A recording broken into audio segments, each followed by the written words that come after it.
কথা বলে প্রায় একদম শুধু কমপ্লেন। আপনি রাজনৈতিক বক্তব্য মর্যাদা করতে পারবেন না, ডাইরেক্ট আমি নিষেধ করলাম। রাজনীতি তো কোরআন হাদিসের বাইরে। আমি আপনাকে সাবধান করছি, আপনি ইমাম সাহেব শুনুন, আপনি সাইডটা ফলো করছি, আপনি রাজনৈতিক রাজনীতি তো কোরআন হাদিসের বাইরে না। আমি আয়াত দিয়ে কথা বলতেছি। আমি আপনার খেয়াল করছি, আমি আয়াত দিয়ে কথা বলতেছি। আমি কোনো ব্যক্তির নাম নিছি, আপনার কথা বলেন, আমি ব্যক্তির নাম নিছি, কোন ব্যক্তির নাম নিছি, আপনি আমাকে কেন আপনি এখান থেকে আমি কোন ব্যক্তির নাম নিছি, আমি কোন ব্যক্তির নাম নেই নাই, তাহলে কেন এই কথাটা আপনার গায়ে লাগবে? ভাই হুজুর, আমাকে যদি আপনি এই মিম্বারে আমানত রক্ষা করতে না দেন, মিম্বারে বসে যদি আমি আপনাদেরকে সতর্ক না করি, তাহলে বয়ান বন্ধ রাখবেন। হুজুর পরে পরে নামাজ পড়ে এখানে আমি অন্যায় কিছু বলেছি কিনা বলেন? কাকুর সাথে কথা বলে নামাজে পড়ে অন্যায় কিছু বলেছি কিনা আমি বলেন? আমি কাউকে আঘাত দিয়ে কথা বলছি? বাড়াবেন আমি কাউকে আঘাত দিয়ে কথা বলছি? কোন ব্যক্তিকে বলছি? আপনি বাদ দেন। ঈমান আমলের প্রশ্ন যেখানে, সেখানে যদি আমি না কথা বলে বলবে কে? আমার কথা উনি ভুল করুন, উনি রাজনীতিবিদ না, নামাজে পড়ে কথা বলে উনি রাজনীতিবিদ। ইমাম সাহেব সম্মানিত। কোরআন হাদিস নিয়ে আমি কথা বলছি, ঠিক আছে? দেখেন, কোরআন হাদিসের বাইরে তো আমি কোনো কথা বলি নাই। উনি যে বললো 3-4 সপ্তাহ যাবত আমি রাজনীতি কথা বলতেছি, আমি রাজনীতি কোনো দলের সাথে জড়িত না। না, আপনি জড়িত। আপনার মধ্যে জড়িত। কোন দলের সাথে জড়িত? আপনার সাথে জড়িত। প্রমাণ দেন। আপনি বলেন, আপনি ইমাম সাহেব বলেন, ইমাম সাহেব বলেন, এবার কথা বলেন। প্রমাণ দেন।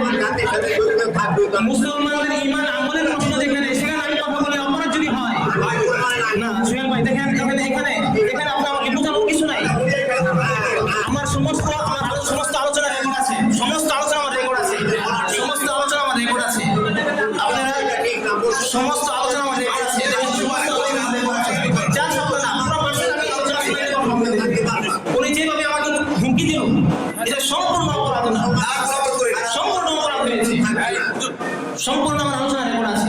আমি যদি কোনো অপরাধমূলক কথা বলে থাকি, আমি এখান থেকে আপনাদের কাছ থেকে ক্ষমা চাই। যেখানে ঈমান আমলের প্রশ্ন, সাধারণ মানুষের ঈমান আমলের প্রশ্ন, যে সংবাদ সকলের কাছে স্পষ্ট, সেখানে বক্তব্য দিল না। রাজনৈতিক তো কোনো কথা নাই, রাজনৈতিক কথা না, ইসলামের যে কিন্তু কথা বলতেছি, এটা তো বড় কথা। আমরা মসজিদে আদব রক্ষা করি, মসজিদে আদব রক্ষা করি, আমরা সকলে যারা শিরকে লিপ্ত হওয়ার মাধ্যমে যুব সমাজের ঈমান আমলকে নষ্ট করতে যাচ্ছে, যারা শিরকের মাধ্যমে আল্লাহ রাব্বুল আলামিনকে কটূক্তি করতেছে, আল্লাহ রাব্বুল আলামিনের আম্বিয়া কেরামকে কটূক্তি করতেছে, আল্লাহ এবং আল্লাহর রাসূলের কটূক্তির মাধ্যমে জনসাধারণকে বিভ্রান্ত করতেছে, এমন একদল বিভ্রান্তকারী ফিতনা ফাসাদ সৃষ্টিকারী ব্যক্তিরা যখন আমার আপনার সামনে দাঁড়িয়ে এমন কিছু কটূক্তিমূলক শিরক করতেছে, আমি আপনি চুপ রয়েছি, এর দ্বারা নিজের ঈমান হেফাজত হবে না, এর দ্বারা নিজের ঈমান নষ্ট করা হবে, নিজের ঈমান নষ্ট করা হবে। আমার আপনার সামনে একজন দাঁড়িয়ে বলতেছে যে আল্লাহ রাব্বুল আলামিনের জবান ঠিক নাই, বলেন নাউযুবিল্লাহ। আমি আপনি চুপ করে হাসতেছি, শুনতেছি, দিলের ভিতরে কোনো ব্যথা নাই, এর জন্য কোনো নিন্দা প্রকাশ করা নাই, এর জন্য কোনো প্রতিবাদ নাই, আমি আপনি চুপ করে সেটা শুনতেছি, খুব ভালো লাগতেছে আমাদের, এর দ্বারা নিজের ঈমান নষ্ট হয়ে গেছে, নিঃসন্দেহে ঈমান নষ্ট হয়ে গেছে। সে যেমন বেঈমান হয়ে গেছে, আমি যদি সেটাকে সমর্থন করি, সেটা আমার ভালো লাগে, তাহলে আমারও ঈমান নষ্ট হয়ে গেছে। আমাদের দেশে এক সম্প্রদায় আবির্ভাব হয়েছে, তারা দীর্ঘদিন আগে থেকেই ছিল, যাদেরকে আমরা বাউল ধর্মী, বাউল সম্প্রদায় আমরা বলে চিনি। তাদের একটা লম্বা ইতিহাস আছে, তারা মূলত বিধর্মীদের থেকেই মূলত তাদের আসে। তারা আল্লাহ রাব্বুল আলামিনের একাত্মবাদকে তারা মানেন, তারা আমাদের নবী মুহাম্মদুর রাসূলুল্লাহ সাল্লাল্লাহু আলাইহি ওয়াসাল্লামকে মানেন। সেই বাউল সম্প্রদায়ের আবির্ভাব কোথা থেকে হলো? হিন্দু ধর্মে বিধর্মীদের মাঝে যখন মূর্তি পূজার ব্যাপক প্রচলন ছিল, সেই সময় তাদের একটি দেবতার নাম ছিল বাআল।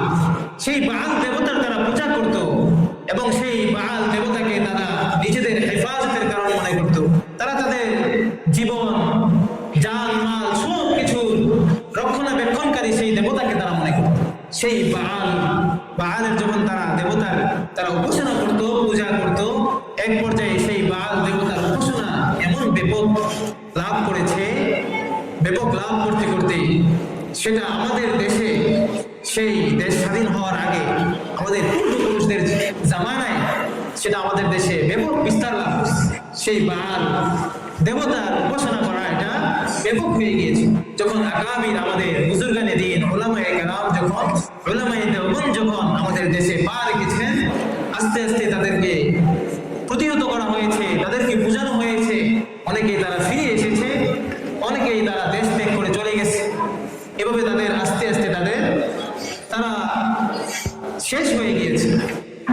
যতটুকু ছিল তারা সেটা গোপনে গোপনে করেছে, এবং তারা সেটা যেভাবে করেছে তারা নিজেরা জানতো যে এটা আমাদের করা ঠিক না, কিন্তু এটা আমাদের পূর্বপুরুষ এভাবে করেছে, এই জন্য আমরা করতেছি।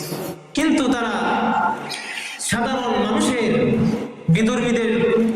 বিধর্মীরা এবং অন্যান্য জনগোষ্ঠীর সহযোগিতা পেয়ে তারা এখন খুব শক্তিশালী হয়ে তারা এখন আমাদের মুসলমানদের সামনে, মুসলমানদের ইমানদারদের সামনে, মুজাহিদদের সামনে, উলামায়ে কেরামের সামনে তারা আমার আপনার মনিব সৃষ্টিকর্তা আল্লাহ রাব্বুল আলামিনকে নিয়ে কটূক্তি করতেছে। বলেন নাউযুবিল্লাহ।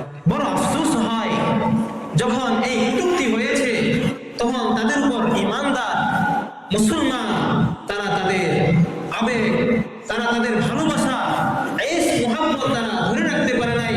তারা তাদের উপর ঝেঁপিয়ে পড়েছে, তারা তাদের উপর আক্রমণ করার জন্য ছুটে গিয়েছে। এটা প্রকৃত ঈমানের আলামত। স্বয়ং আল্লাহ রাব্বুল আলামিন কোরআনে বলেছেন, মালউনিন আইনামা তুকিফু উখিযু ওয়া কুতিলু তাকতীলা। মালউনিন আইনামা তুকিফু উখিযু ওয়া কুতিলু তাকতীলা। আল্লাহ রাব্বুল আলামিন বলেন, যারা আমি আল্লাহ রাব্বুল আলামিনকে নিয়ে কটূক্তি করবে, আমার আম্বিয়ায়ে কেরামকে নিয়ে যারা কটূক্তি করবে, তারা হলো আমার বান্দাদের মাঝে সবচেয়ে বড় অভিশপ্ত বান্দা। আল্লাহ রাব্বুল আলামিন এই কথা বলে মুমিন বান্দাদেরকে নির্দেশ দিতেছেন, উখিযু ওয়া কুতিলু তাকতীলা। তোমরা তাদেরকে পাকড়াও করে তোমরা তাদেরকে হত্যা করে দাও। পাকড়াও করে হত্যা করার নির্দেশ দিয়েছেন। সেখানে তো মুমিন মুসলমানরা তাদেরকে হত্যা করে নাই, তাদের উপর ঝাঁপিয়ে পড়েছে। ইমানদার তাদের ইশক মুহাব্বতকে তারা আটকে রাখতে পারে নাই। কিন্তু এরপরে যে ঘটনা হয়েছে সেটা আমাদের মুসলমানদের জন্য বড় নিন্দনীয়, যে কিছু রাজনীতিবিদ তারা সেই বাউল সম্প্রদায়ের পক্ষে কথা বলেছে, যারা তাদের উপর হামলা করেছে, তাদের উপর নিন্দা প্রকাশ করেছে। শুধু তাদের উপর নিন্দা প্রকাশ করে নাই, সমস্ত আমাদের ইসলাম ধর্ম অবলম্বনকারী সকলকে তারা নিন্দা প্রকাশ করেছে। বলেন নাউযুবিল্লাহ। এমন কিছু লোক আমাদের সামনে প্রকাশ পেয়েছে। এজন্য তাদেরকে প্রতিহত করা, তাদের থেকে সরে আসা। যখন 5 আগস্টের পরে সাধারণ মানুষ থেকে নিয়ে সমস্ত শ্রেণীর মানুষ সকলে ইসলামের স্বপ্ন দেখতেছে, সেই জায়গায় যখন ইসলামকে কটূক্তিমূলক কথা বলে আর তার সাফাই গায় অন্য মুসলমান নামধারী ব্যক্তিরা, তাদের পক্ষেও যারা কথা বলবে, তাদের পক্ষ নিয়ে যারা থাকবে, তাদের ঈমান নষ্ট হয়ে যাবে, তাদের ঈমান নষ্ট হয়ে যাবে। এখন হইতে পারে অনেকে রাজনীতিবিদ বিভিন্ন দলের নেতা হবে, কিন্তু দলের নেতা হলে যে তার ভুল হবে না এমন কোন কথা, তার অপরাধ হবে, তার ভুল হবে, তার ভুলটা তার বুঝতে হবে, অথবা তার পাশের সহকর্মী তারা তাকে বুঝাইতে হবে যে আপনি আমাদের নেতা, আপনার এই কথা বলা ঠিক হয় নাই, আপনি আপনার ভুল স্বীকার করুন, আপনি আপনার ঈমানকে শুদ্ধ করুন, আপনি আপনার ঈমান আমলকে ঠিক রাখুন। কারণ মানুষ এখন ইসলাম প্রিয়, বিধর্মীরাও ইসলামকে ভালোবাসে, কারণ ইসলাম